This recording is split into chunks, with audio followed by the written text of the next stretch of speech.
Their marriage was one founded on mutual respect, love, and a deep understanding of one another. Though their lives were not without challenges, they had always faced them as a team. Their home was a place where faith and family intermingled, where prayers were said at the dinner table, and where their children learned about kindness, gratitude, and grace. For Mary, being a mother was the truest expression of her faith. She believed that motherhood was a divine calling, a responsibility not just to raise her children, but to nurture their spirits, to teach them about the beauty of grace, the importance of kindness, and the value of trust in God. She took each day as an opportunity to cultivate that trust within them, to build them up with love and faith that would carry them through life's storms. Before life threw its first real challenge at her, Mary's world felt solid, secure. Their family was whole, their home filled with joy, and their faith unshakable. There were, of course, moments of tension or fatigue, small crises and minor frustrations, but nothing that threatened to alter the foundation on which their lives rested. Their days were routine yet rich, and Mary found joy in the everyday moments, the soft hum of her children's voices as they did their chores, the way David's hands would gently brush against hers when he passed by, the quiet moments in church where she felt the peace of the Holy Spirit envelop her. She was a woman who had faith, not because she had never known hardship, but because she had learned to trust God through the difficulties of life. She knew, as every mother does, that life would bring its tests, but she believed that with faith, they would always emerge stronger. She prayed often, not for the avoidance of hardship, but for the strength to endure whatever came her way. Her faith was something that had been cultivated over years of small, quiet moments, prayers whispered over sleeping children, hands folded together during difficult times and moments of deep reflection. She trusted that God's plan was always bigger than her own understanding, even when things didn't make sense. But life, as Mary knew all too well, had a way of interrupting the peace. And for all her faith, there were still moments of uncertainty, moments that would test her more than she could have ever imagined. The first time she noticed something was wrong with Daniel was during a regular checkup. She had no reason to believe that anything was amiss. He was a healthy boy, full of energy, with an infectious smile and a laugh that could light up any room. Daniel loved to run, to play soccer with his older brother Jacob, and to climb trees in the backyard. His boundless energy was a source of joy to his parents, a constant reminder of the simple blessings of family life. Yet, there were small things that began to change. Daniel's usual energy seemed to wane. He became pale, quieter, and more sluggish. At first, Mary attributed it to a growing boy's need for rest, or perhaps the changing seasons. But when Daniel began to complain of persistent pain and headaches, Mary's heart skipped a beat. She mentioned it to David, but they both shrugged it off at first. It seemed too small, too insignificant to be a real concern. Yet, the unease lingered in Mary's chest like a whisper she couldn't ignore.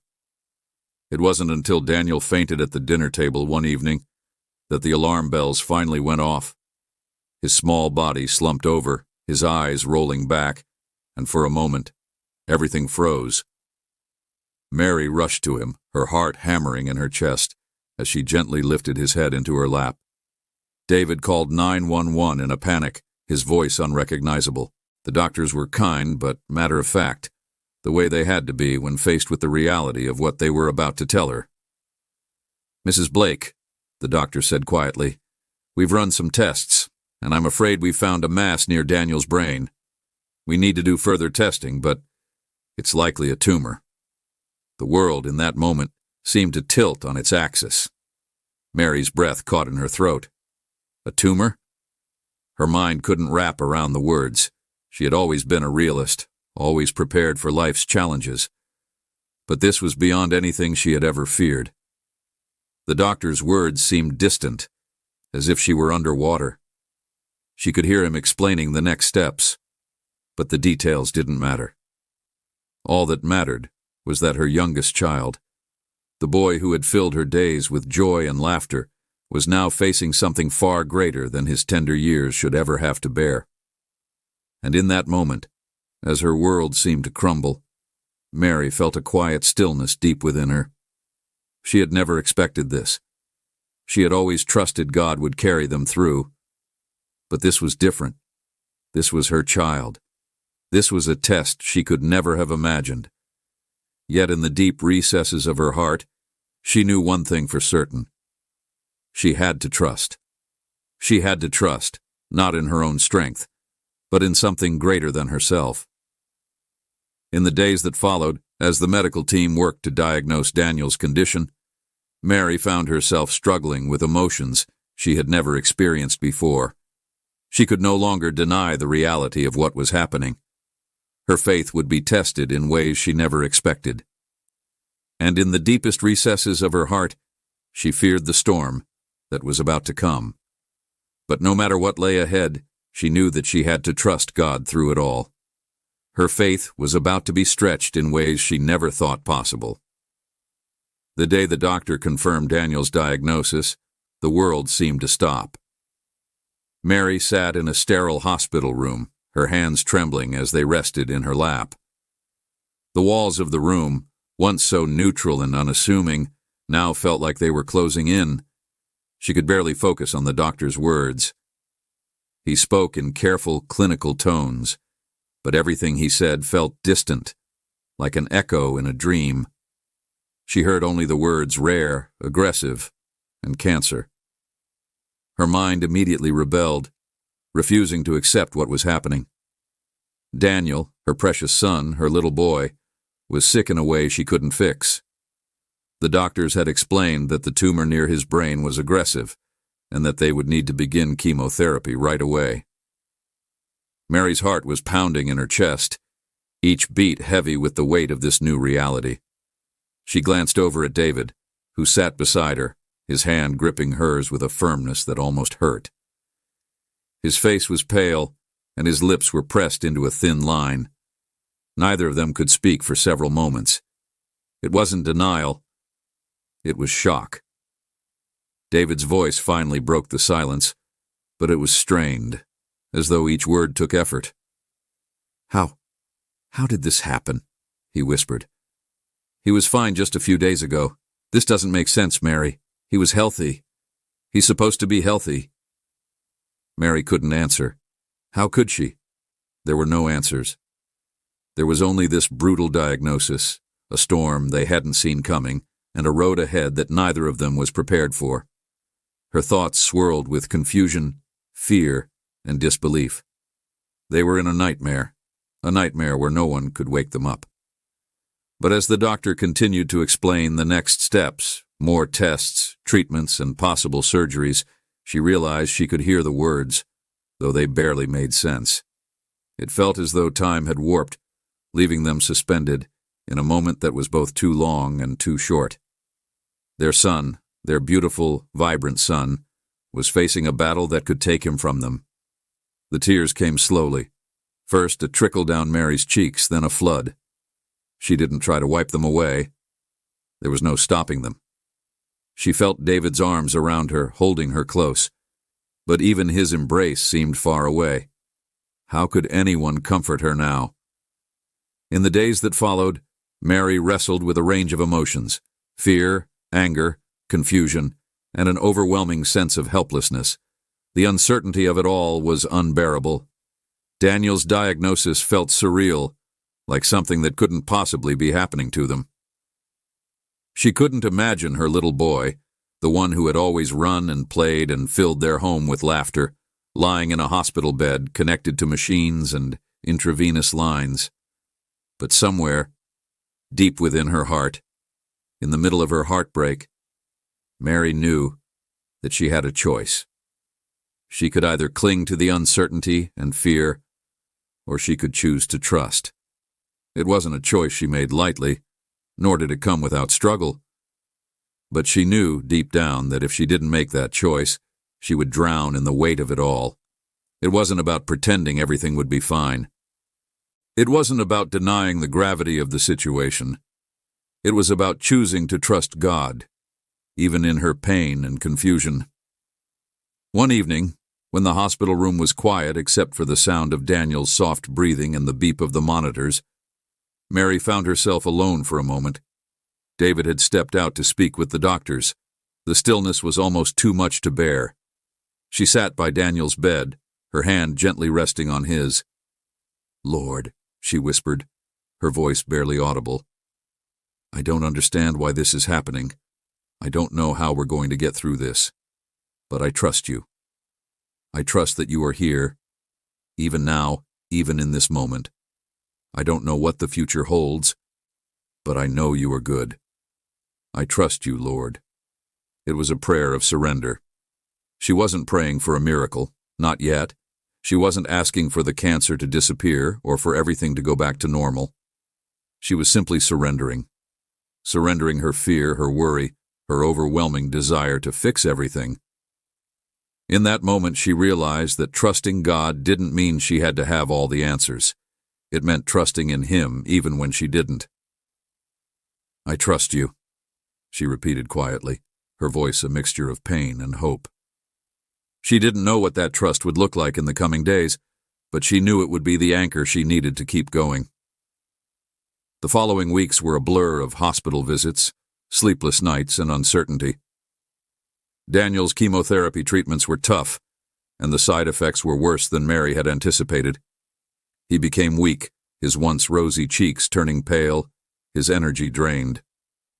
The pain in his little body was constant, and the only relief he seemed to find was in the quiet moments when Mary held him, her heart breaking with each passing day. David and Mary took turns staying at the hospital with Daniel, trying to maintain some semblance of normalcy for their other children. Rebecca and Jacob had been scared too, but they were strong in their own way, trusting that their brother would get through this. But they too had moments of deep anxiety. There were nights when Rebecca would cry softly in her room, and Jacob would come to Mary asking if everything was going to be okay. Mary never lied to them.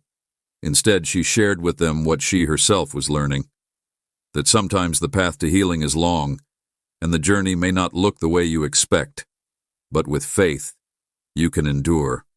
The hospital became a second home, with its sterile halls and constant hum of machines. Daniel's room was always filled with well-meaning nurses, doctors, and specialists who came and went, but it was Mary's presence, quiet, constant, that brought him comfort.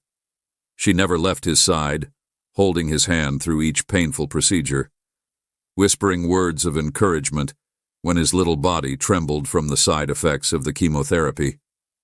But the toll on Mary was unmistakable. The exhaustion began to settle in her bones. She had always been a woman of energy, always able to give, to love, to serve. But now, there were days when she could barely lift her head from the pillow. The emotional toll was far worse than she had imagined. Every time Daniel's pain deepened, her own heart seemed to break a little more. But even in those moments of despair, Mary found herself returning to that quiet decision to trust. It wasn't that the pain went away. It didn't. But the trust began to sustain her in ways she couldn't explain. Even though she didn't know what the future held, even though the road ahead seemed impossibly long, she knew that she wasn't walking it alone. As Daniel's treatments continued, Mary felt both the crushing weight of the illness and the quiet strength of her faith. The road ahead was uncertain, but in the midst of it all, her trust in God was the one thing she could cling to with certainty. The road ahead stretched on endlessly.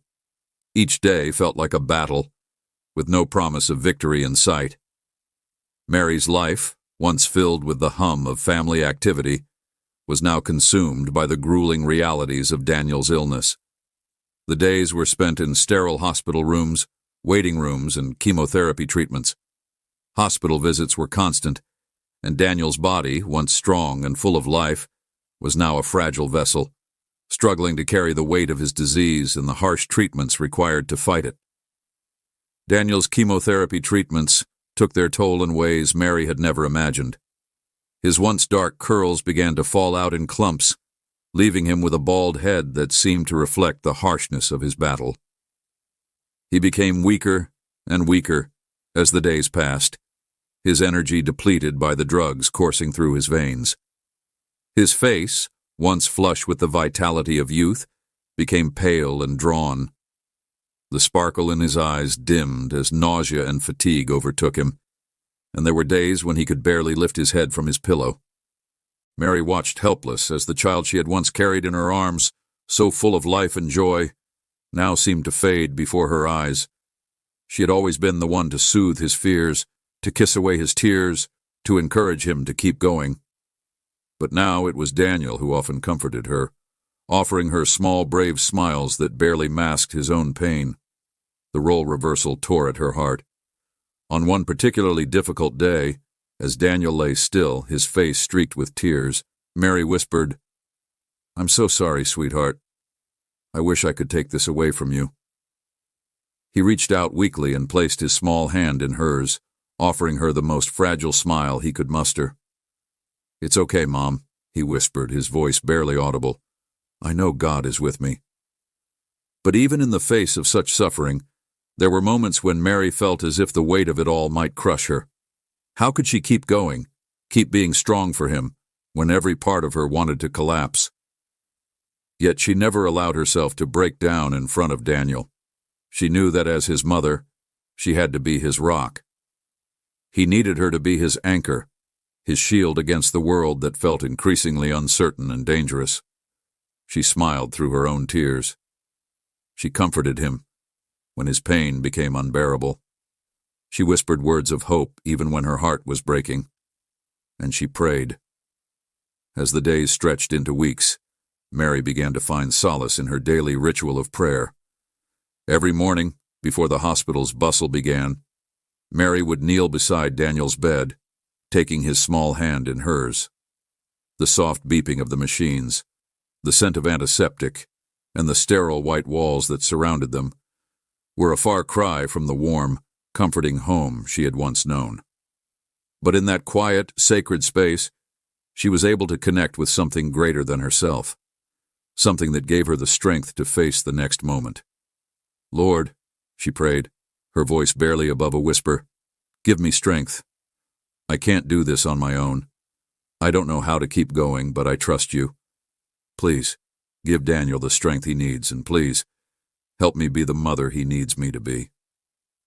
Each prayer was an act of surrender, a quiet letting go of her own fears and frustrations. She didn't know what the future held. She didn't know if Daniel would be healed or if their journey would end in sorrow. But she knew she couldn't face it without her faith. It became her lifeline, the one constant in a world that had been turned upside down. Though Mary's prayers were often spoken in fear and pain, they became less about asking for a specific outcome and more about asking for the strength to endure whatever lay ahead. She wasn't praying for a cure anymore, not in the way she had at first. Instead, her prayers were focused on strength. Strength to endure the difficult days, to remain hopeful even in the face of despair, and to trust in God's presence, no matter the outcome. As Daniel's treatments wore on, small victories began to emerge, like glimmers of light in an otherwise dark tunnel. Some days Daniel managed to smile, a real smile, not the tired, weary expression that had become so familiar to her. He'd ask for his favorite book, a battered copy of The Little Engine That Could, and Mary would read to him for hours, her voice soft and steady. On days when he could barely sit up, he would still reach for the pages, asking her to read just one more story, to remind him that even though the world outside felt frightening, there were small comforts that could still be found. These moments, though fleeting, were enough to sustain Mary. Each one was a reminder that her son's spirit was still alive, that there was still hope, no matter how faint it might seem. Each small victory, like Daniel's request for his favorite story, became a testimony to the power of enduring faith. Mary didn't know where this road would lead, but she knew that in each day, in each prayer, in each smile, they were surviving. And that, in itself, was a triumph. The road, though long and painful, was not one Mary walked alone. Her faith, though deep, was also bolstered by the love and support of a community that surrounded her, From the moment the diagnosis had been made, friends, family, and even strangers had rallied around them, offering prayers, meals, and words of encouragement. Mary's church family became an unexpected source of strength. Every Sunday, as she and David attended church together, they were met with the loving embrace of friends who offered not only physical support, but also emotional sustenance. There was always someone there, someone to watch Daniel so Mary could take a moment for herself, someone to sit with David in the waiting room, someone to pray with her when her faith felt weak. The church organized prayer chains, and there were countless messages of hope and encouragement that flooded in from all corners of the community. At first, Mary had been reluctant to accept help. She had always prided herself on being the one to give, the one to support others. But this was different. She could no longer carry the weight alone. Slowly, she allowed herself to lean on those around her, to accept their love and care. What surprised her most, however, was the impact her quiet strength had on others. Mary didn't speak loudly about her faith. She didn't make grand speeches or preach about God's plan, but her calm demeanor, her steady presence in the midst of unimaginable pain, spoke volumes. People were drawn to her, drawn to the way she could trust in the face of the unknown, the way she held on to her faith when the world around her seemed to be crumbling.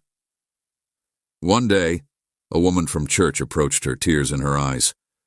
"Mary," she said softly, "I don't know how you do it. Watching you go through all of this with Daniel, watching your faith stay so strong, it's changing me. I don't know how you keep going, but I know now that I can trust God too, even in the hardest moments. You're showing me what true faith looks like." Mary's heart swelled.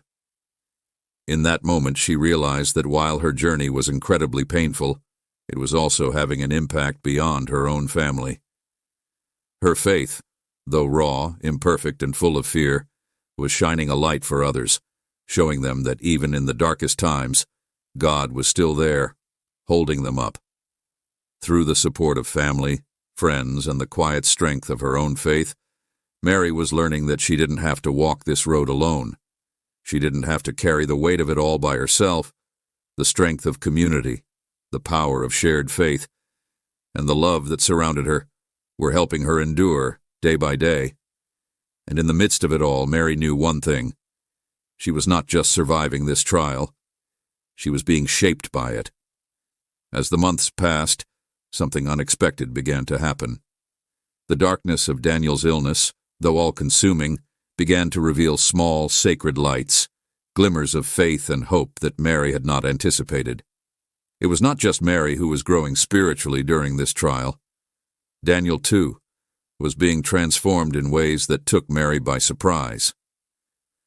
At first, Daniel's faith had been innocent, childlike, a belief in God based on the teachings of his parents and the comforting routines of bedtime prayers and Bible stories.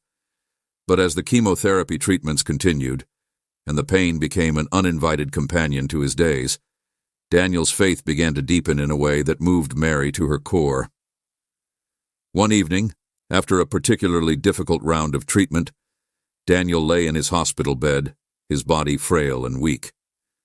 Mary sat beside him, holding his hand, her own exhaustion reflected in the weariness of her eyes. Daniel's pale face was turned toward the window, where the last light of day filtered through the blinds, casting a soft glow across the room.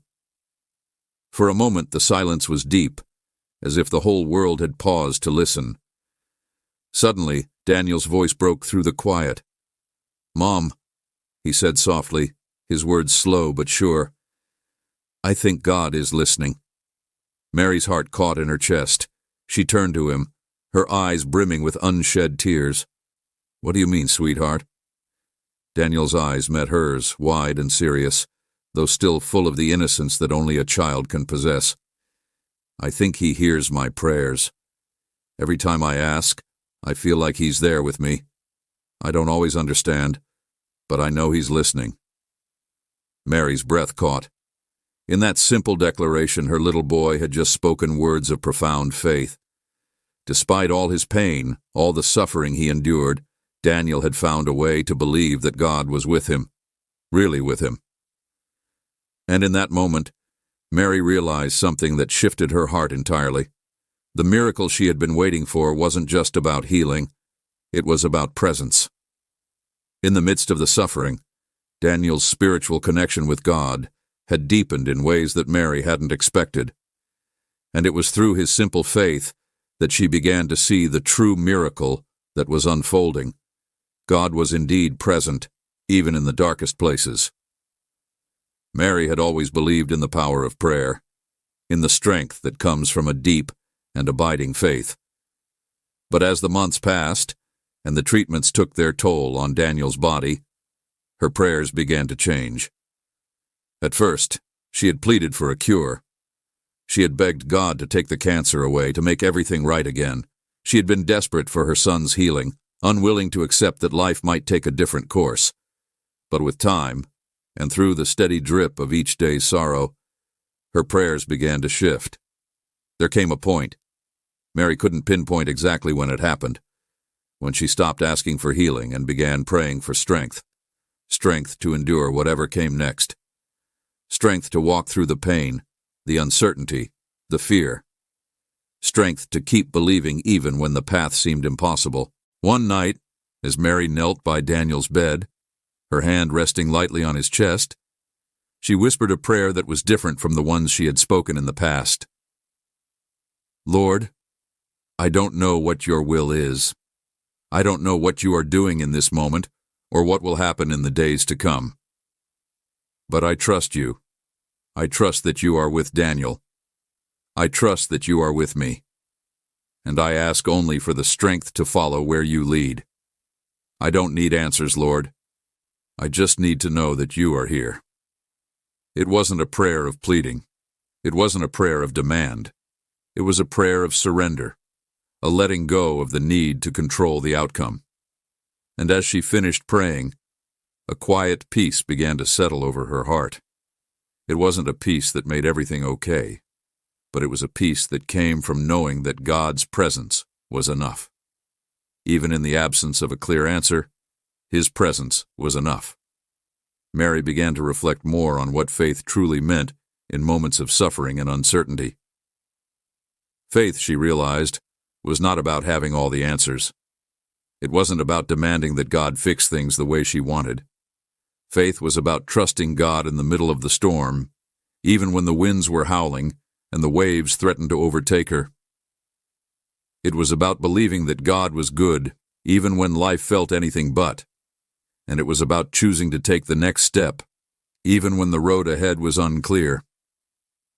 In the midst of the long, grueling days, it became clear to Mary that there were miracles not in the grand gestures, but in the small, ordinary moments that filled their lives.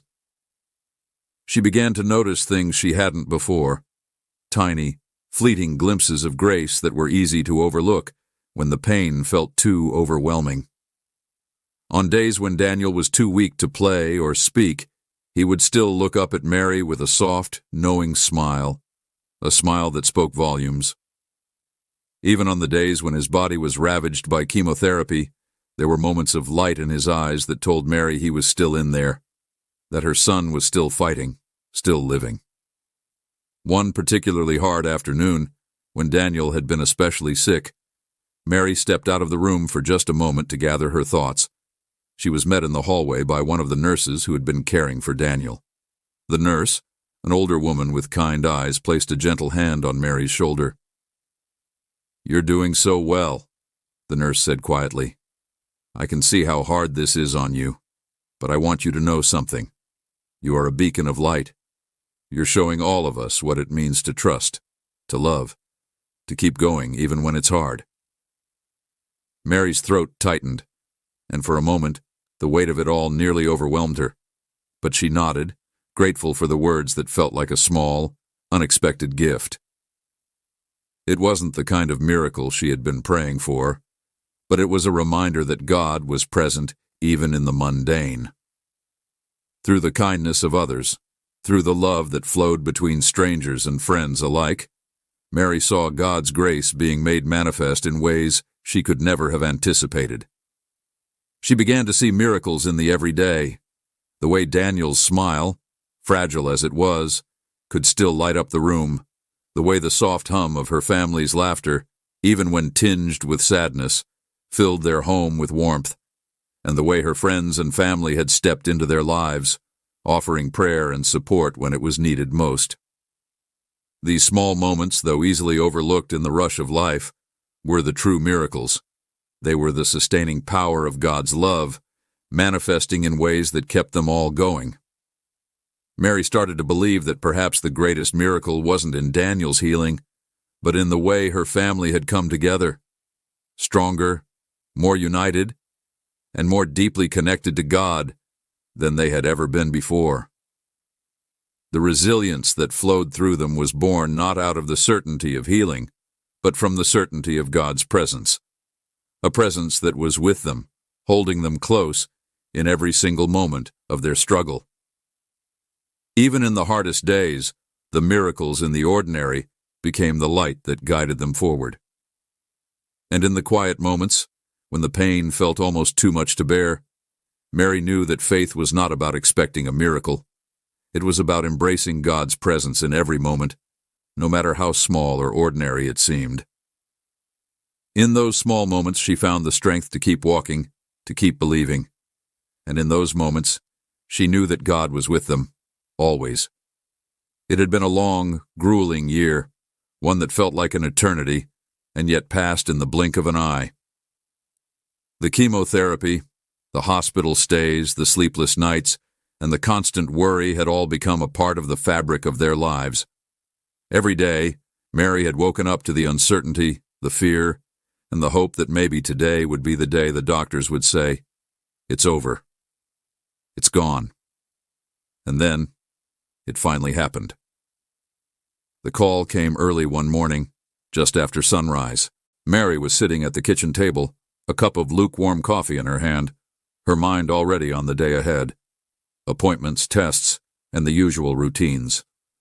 Her phone rang, a number she recognized on the screen. It was Dr. Pierce, the oncologist. Mary's heart skipped a beat.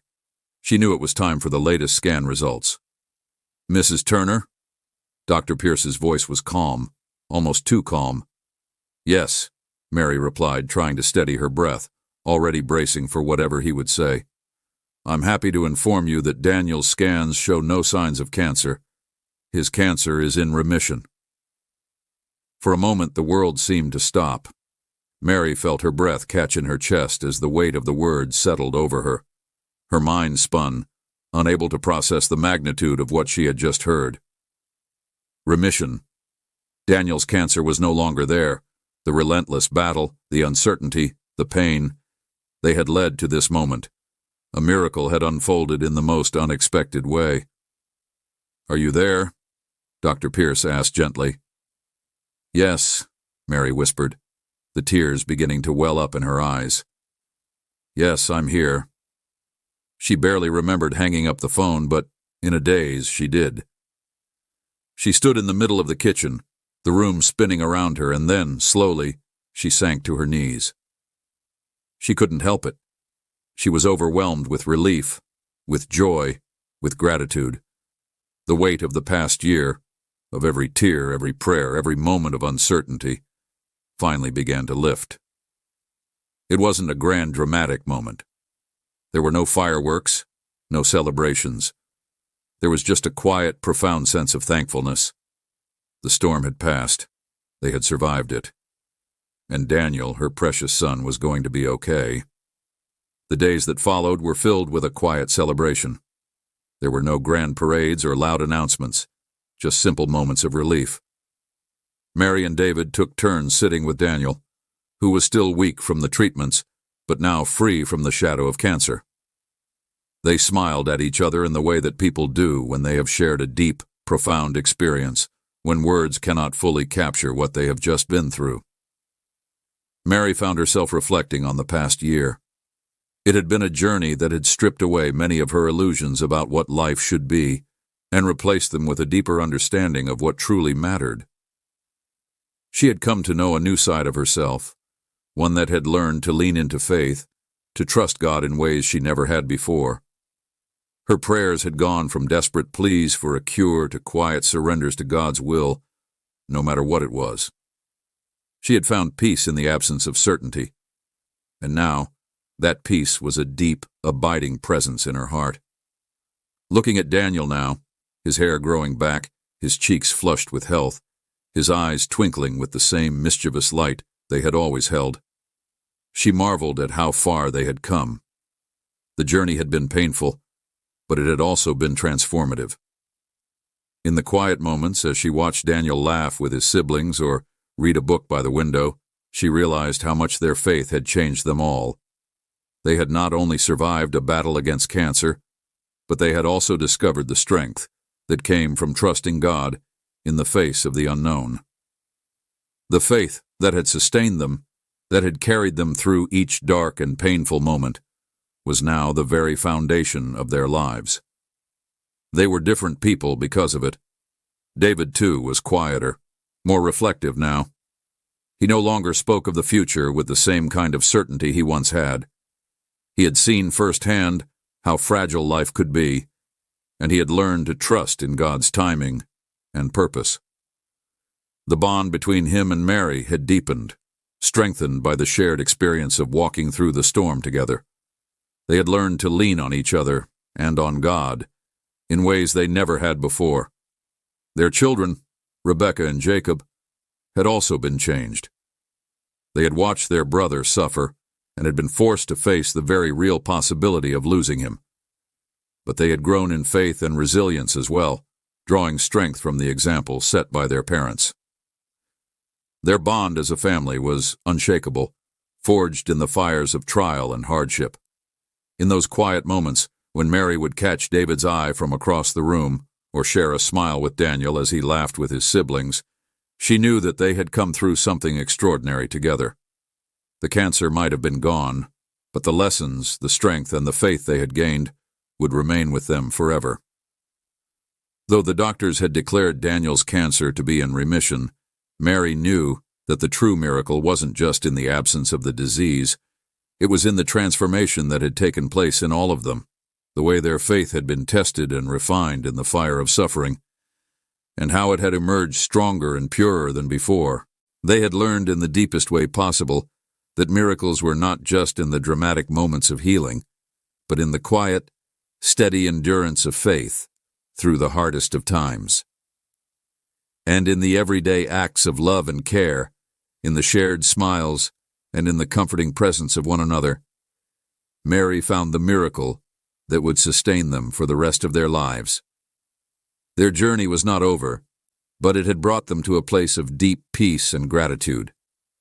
The road had been long, and it had been hard, but Mary knew one thing for certain. Their faith had been the anchor that had held them steady. Through the storms of doubt, pain, and uncertainty, they had learned to trust, to endure, and to believe in the goodness of God, even when the way forward seemed unclear. And now, as they walked forward into a new season of life, they did so with hearts full of hope, hearts full of gratitude, and a faith that was unshakable. Their journey had shaped them, had refined them, and had brought them to a place where they knew the true meaning of triumph. It wasn't just about the healing of the body, it was about the healing of the soul, the restoration of what had been broken, and the unshakable belief that no matter what, God would be with them through it all. The years had passed more swiftly than Mary could have imagined. Daniel, now a healthy young man, was running through the yard, laughing and playing with his own children. It seemed almost surreal to watch him, this vibrant, joyful father, knowing how close they had come to losing him all those years ago. Yet here he was, in the fullness of life, giving his children the same kind of love and care he had received. Watching him now, Mary felt a profound sense of peace settle in her heart. The journey of fear and doubt had led to this moment of joy, this miracle that had unfolded in ways she could never have predicted. The family had been through so much, yet as Mary sat on the porch, looking at her grown children and their families, she realized that the impact of that painful year had not only shaped her own faith, but had also left an indelible mark on each of their lives. Rebecca, now a young mother, was sitting beside her, her own child playing at her feet. Rebecca had always been the quieter one, the one who asked the hard questions and sought answers in deep, reflective ways. Mary had seen the transformation in her daughter, too, the deepening of her faith, the steady strength that she now carried with her. Jacob, the older son, had become a strong pillar in his own family, the type of man who met life's challenges with quiet confidence and the unwavering belief that God's plan would prevail, even in moments of uncertainty. And Daniel, watching him with his own children, Mary couldn't help but feel overwhelmed with gratitude. The years had been hard, but they had led to this moment of renewal, a new generation carrying forward the lessons of faith, hope, and perseverance. As she watched her children interact with their own families, Mary saw that the legacy of faith was not just hers anymore. It had become something that ran through the veins of her entire family. The lessons they had learned during that difficult time had been woven into the fabric of their lives, shaping their choices, their values, and their relationships with God. One afternoon, as the family gathered for a Sunday dinner, Daniel stood up with his children gathered around him. His voice was calm and steady as he began to share the story of their family's journey through those difficult years. The years when he had been so sick, when they had all walked through the valley of uncertainty and fear. As he spoke, Mary watched his children listen with wide eyes, their curiosity piqued by the story of their father's battle for life. "We've told you bits and pieces before," Daniel said, his eyes glancing toward Mary with a quiet, knowing look. "But now I want you to hear it fully. When I was a kid, I was really sick, sicker than anyone thought I would ever be. I had cancer, and I wasn't supposed to make it. But my mom and dad never gave up. They prayed, they believed, and they held on to God's promise, even when things seemed impossible." He paused for a moment, his children watching intently, their small faces etched with curiosity and concern. "It wasn't always easy, but God took care of me, and He took care of all of us. He taught us how to trust, how to love, and how to keep going, even when the path ahead wasn't clear." Mary sat back, a quiet smile forming on her lips. There, in that moment, she saw the full circle of their journey. Her faith, the trust that had carried her through the darkest of days, was now alive in her children. They had each cultivated their own relationship with God, and now they were passing down the torch to the next generation. Her grandchildren, with wide eyes and open hearts, were being taught the same lessons of faith that had shaped their parents. They would grow up hearing the stories of their father's courage, of their grandmother's unshakable trust in God, and of the miracles that had unfolded in their lives, both big and small. As the years went by, Mary found herself reflecting more on what that entire journey had meant. The difficult years had, in many ways, been the defining season of her life. But as she looked at her children, her grandchildren, and the way her family had grown, she realized that the lessons learned through hardship had become the foundation of their lives, a foundation that would never be shaken. In the quiet moments of her days, when the house was still and the world seemed to pause, Mary would often think about how much she had learned through the trial. When she had first received the diagnosis, she had prayed fervently for a specific outcome: Daniel's healing, his restoration. She had begged God to make everything right, to take away the pain. But through the long months, her prayers had transformed. Instead of asking for an outcome, she had begun to pray for strength. Strength to endure, strength to trust, and strength to let go of her own need for control. She had learned that faith wasn't about controlling the outcome. It was about trusting God's plan, whatever it may be. It was about knowing that God's presence was enough, even when the answers weren't clear, even when the road ahead was uncertain. Now, years later, she understood that the greatest miracle wasn't just Daniel's healing. It was the journey itself. It was the way her family had drawn closer to God, closer to each other, and closer to the truth that, in the end, God's will was always better than their own. As she sat with her family, her heart full of love and gratitude, she realized that the true beauty of their journey was not in the triumph of remission, but in the growth that had come through their suffering. It had been in those moments of quiet surrender, of trusting when there were no guarantees, that their faith had been refined.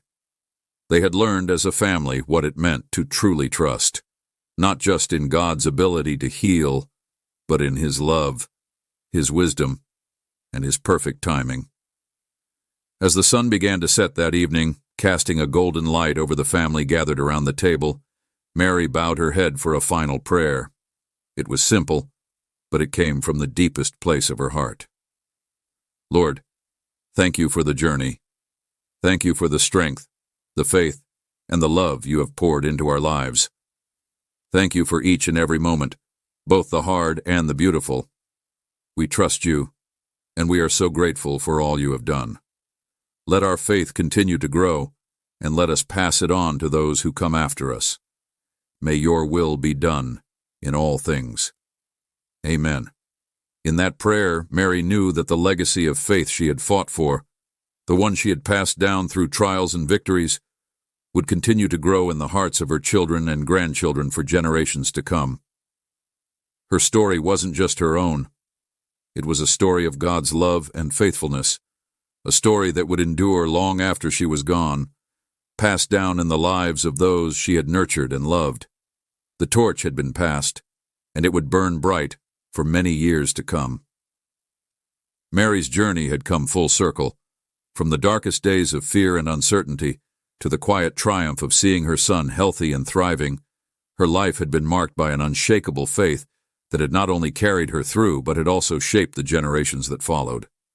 Even as the years passed, as Daniel grew into adulthood and started his own family, Mary's faith remained the bedrock of her life. It was a faith that had been tested in the fires of suffering, refined through moments of desperation, and proven through a lifetime of trusting God, no matter the outcome. That faith had never wavered, even in the hardest moments, and it was now a legacy that stretched beyond her. Mary's story wasn't one of perfect faith, nor was it one of miraculous, uninterrupted victories. It was a story of resilience, a story of a mother who, in the face of insurmountable odds, chose to trust. She had learned that faith wasn't about having all the answers, or expecting everything to turn out the way she wanted. It was about trusting God's plan, even when it didn't align with her own, and finding peace in the knowledge that He was always present, always working, even in the most painful of circumstances. Her faith had shaped the way she loved, the way she lived, and the way she faced each new trial. It was the legacy she passed down to her children, not as a set of rules or expectations, but as a living example of trust, love, and perseverance in the face of life's inevitable challenges. And as she looked back on the years of struggle, Mary saw the enduring power of that faith. Her grandchildren, with wide eyes and open hearts, were being taught the same lessons of faith that had shaped their parents. They would grow up hearing the stories of their father's courage, of their grandmother's unshakable trust in God, and of the miracles that had unfolded in their lives, both big and small. As the years went by, Mary found herself reflecting more on what that entire journey had meant. The difficult years had, in many ways, been the defining season of her life. But as she looked at her children, her grandchildren, and the way her family had grown, she realized that the lessons learned through hardship had become the foundation of their lives, a foundation that would never be shaken. In the quiet moments of her days, when the house was still and the world seemed to pause, Mary would often think about how much she had learned through the trial. When she had first received the diagnosis, she had prayed fervently for a specific outcome: Daniel's healing, his restoration. She had begged God to make everything right, to take away the pain. But through the long months, her prayers had transformed. Instead of asking for an outcome, she had begun to pray for strength, strength to endure, strength to trust, and strength to let go of her own need for control. She had learned that faith wasn't about controlling the outcome. It was about trusting God's plan, whatever it may be. It was about knowing that God's presence was enough, even when the answers weren't clear, even when the road ahead was uncertain. Now, years later, she understood that the greatest miracle wasn't just Daniel's healing. It was the journey itself.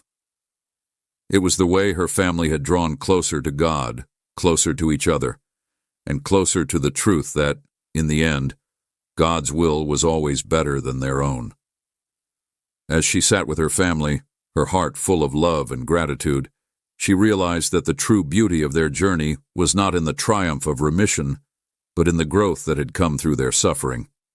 It had been in those moments of quiet surrender, of trusting when there were no guarantees, that their faith had been refined. They had learned as a family what it meant to truly trust, not just in God's ability to heal, but in His love, His wisdom, and His perfect timing.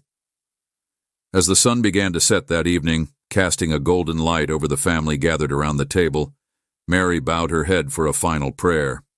It was simple, but it came from the deepest place of her heart. Lord, thank you for the journey. Thank you for the strength, the faith, and the love you have poured into our lives. Thank you for each and every moment, both the hard and the beautiful. We trust you, and we are so grateful for all you have done. Let our faith continue to grow, and let us pass it on to those who come after us. May your will be done in all things. Amen. In that prayer, Mary knew that the legacy of faith she had fought for, the one she had passed down through trials and victories, would continue to grow in the hearts of her children and grandchildren for generations to come. Her story wasn't just her own.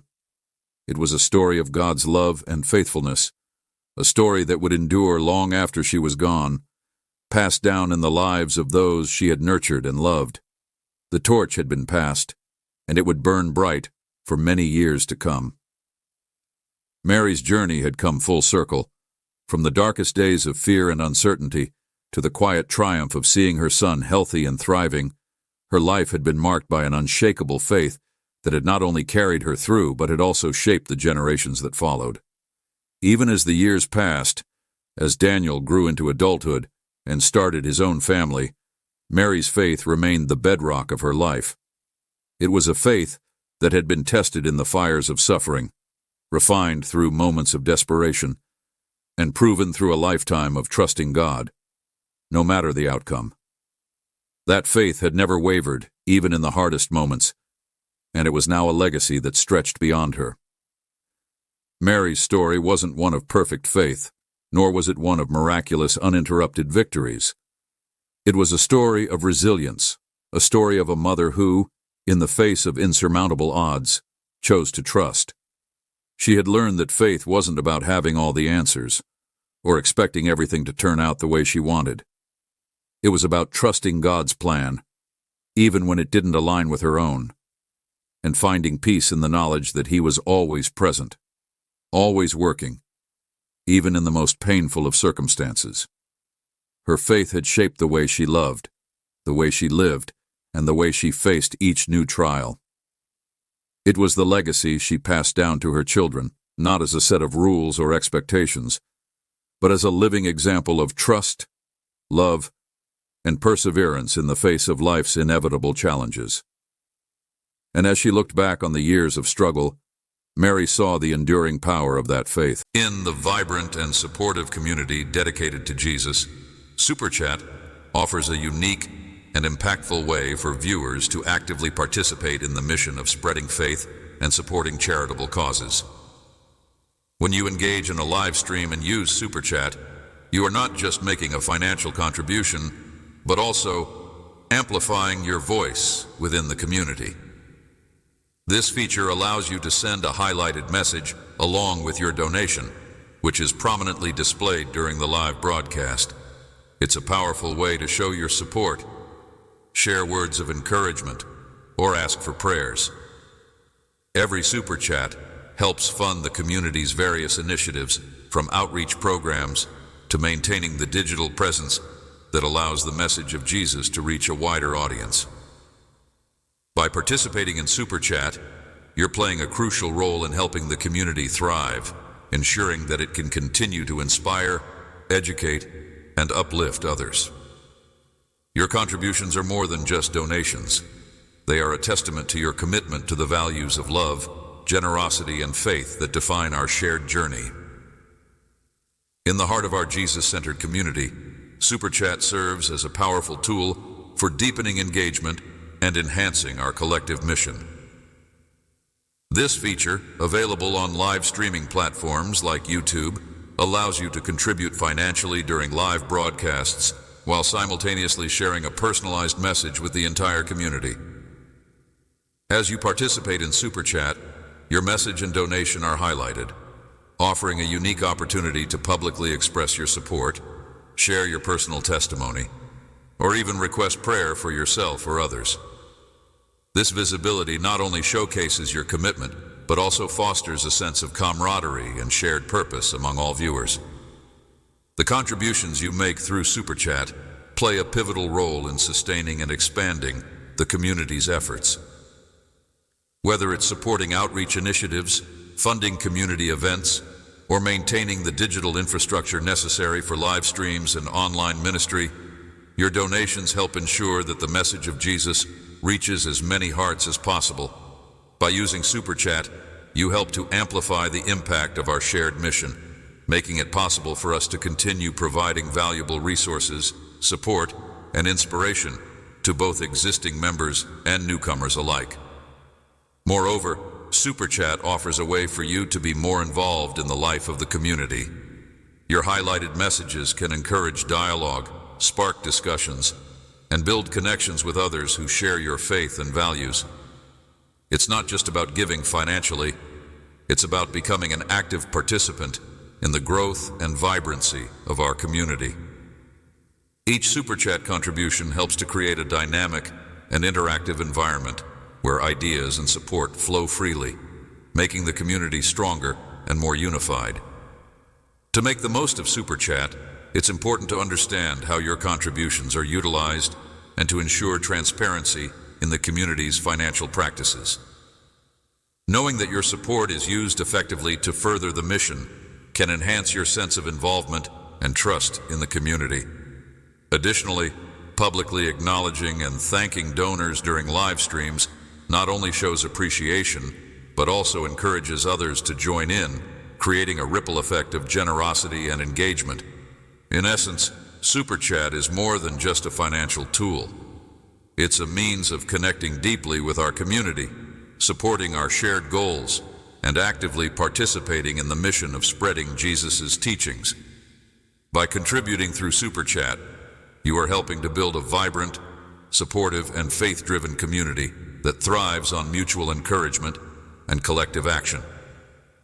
Your involvement makes a significant difference, and together, we can continue to grow and impact lives in meaningful ways.